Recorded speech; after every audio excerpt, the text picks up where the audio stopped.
Appe, also known as paniyaram, is a classic South Indian staple that has a crispy exterior and a soft and fluffy center.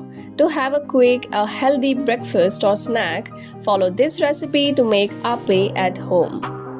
Have a look on the list of ingredients you need to make Appe called paniyaram.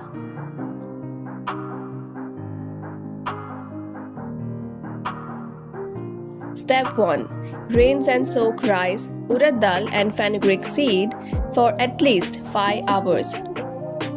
Step 2. Add grated coconut, green chilies, turmeric, cumin powder and salt. Grind to get a smooth batter. Step 3. Add water to adjust consistency. Let the batter ferment. Step 4. Heat the Appe pan or mold and pour in the batter. Step 5. Cook till the Appe are golden brown on both sides. Serve with sambar or coconut chutney. This simple and effortless recipe of Appe you need to share with your friends and family, and don't forget to subscribe my channel. Do share.